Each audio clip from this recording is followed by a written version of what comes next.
Hello friends, welcome back. Today we're going to use the triple equal sign to assert strict equality. So this is different than the earlier one because strict equality is a little bit different than normal equality, I guess. And we're using the same REPL.it project that we were using last time. And so now we're just going to be down on line 76 of one_unittest.js in order to get into these guys. Sorry, not line 76. So here we're doing is true, is false, is not false. Here we did equal, which means just using this double comparison. If you use a double equal comparison, 6 is going to be like 6 times 2, they're going to multiply 2 times 6. But if you use a strict equal, 6 times 6 is just, I think it's just going to not work. But anyways, let's get after it. So if you come over here, they say use strict equal to assert to make the test pass. So if we go back over to here, if you haven't seen the previous videos, I recommend that you stop and go back to those. I'm going to go into the terminal over here, and I'm going to press Control-C to stop the terminal, and we're going to use node. Node is what's called a REPL, repeat, evaluate, read, evaluate, print, loop. And so this just basically does JavaScript for us so we can run tests in JavaScript. So what happens if we go 12 is equal to 12? Oops, 12 is equal to 12. So that becomes true. But if we go 12 is triple equal to 12, that's false. Because the 12 in JavaScript, if you just do the double equal, you get a light equality thing. This is strict equality. So this is strict equality. 12 is not equal to 12. So 12 so here we're going to say this is not equal, right? Assert not equal, because 12 is not equal to 12 here. And so here we're looking at this next one, value of 1 is equal to value of 1. I'm feeling fairly confident that that's going to be not equal. Value of 1 is triple equals to the value of 1. And so I'm just doing this in Node just to give me an idea. But it's kind of obvious that this is not strict equal. Okay, so I'm messing up. I'm doing this in the equality. We want to be testing strict equality. So is 6 equal to 6? Is 6 triple equal to 6? No. But 6 is lightly equal to 6.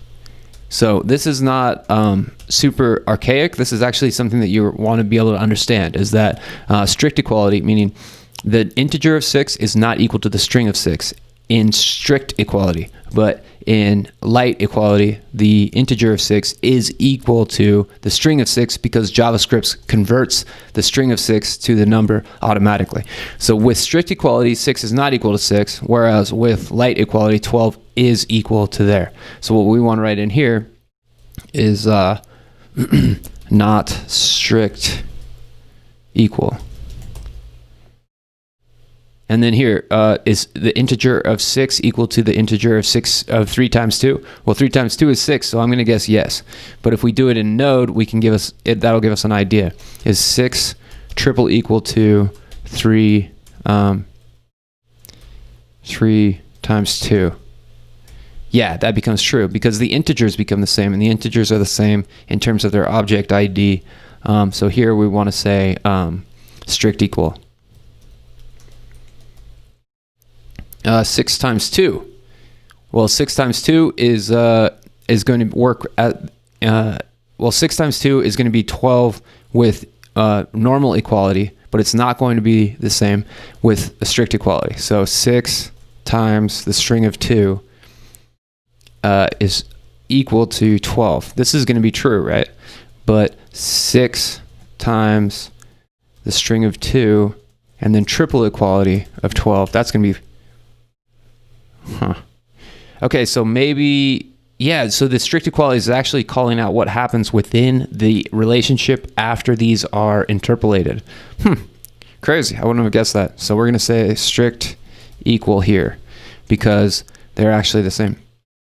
And so here, an array of one, like a 3-element long array with 1, the string of A, and an empty object is equal to 1, the string of A, and an empty object. My guess is that this is going to be not strictly equal because I'm thinking that they're going to be 2 different arrays but I'm not sure. So what happens if we go like that? And then instead of, so I'm posting this in here, but then I want to do a strict equality in here. And that tells me it's going to be false. So that basically tells you what's going on. You can say not strict equal. So once again, I started this node REPL over here. And so I'm going to press Control C to stop it. You have to do it twice. And now we can just run the tests. So this is starting up our server again, and then it's running the tests so that we can tell whether or not we have a valid whether or not our tests are passing at this point. And so if I scroll up here, okay, it looks like strict equal is passing. So I'm probably okay with this. If I were to take this URL, and I set up a custom quality assurance testing with Chai in the previous video. So if you haven't seen that, I recommend you watch that. But now if we were to run our tests, you'll see their pass. And so say you have a problem and you have strict equal in here, and you're not passing your tests. The thing that I would encourage you to examine is to look into your error messages. So here I just purposely made an error message. And so if I scroll up here, you can see that strict equal is no longer working, right? So equality. So we want to look down and look for equality. Assertion error expected to equal. Yeah, this is supposed to be, it says equality strict, not strict, assertion expected to equal this guy. So yeah, the key is here is to look for your, this guy. This is your error message. Test /1 underscore unit tests, and then line 63.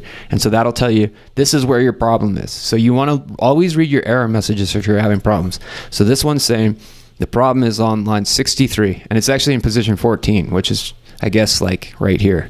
But yeah, so instead of saying strict equal, what we want to say is not strict equal. And again, the whole point of this capacity, this is called testing, is to make little robots so that you can ensure that the core responsibilities of your program, you make little robots that make sure that that happens. So if you have a big program that does a lot of stuff, you can have a bunch of little robots that run through your code and tell you whether or not it's running properly. And so now we've got a code, now our code is rendering properly. And so if we come back over here, and we rerun it, we can see that the test pass. Anyways, hope you guys enjoyed this one. And I'll see you in the next lesson.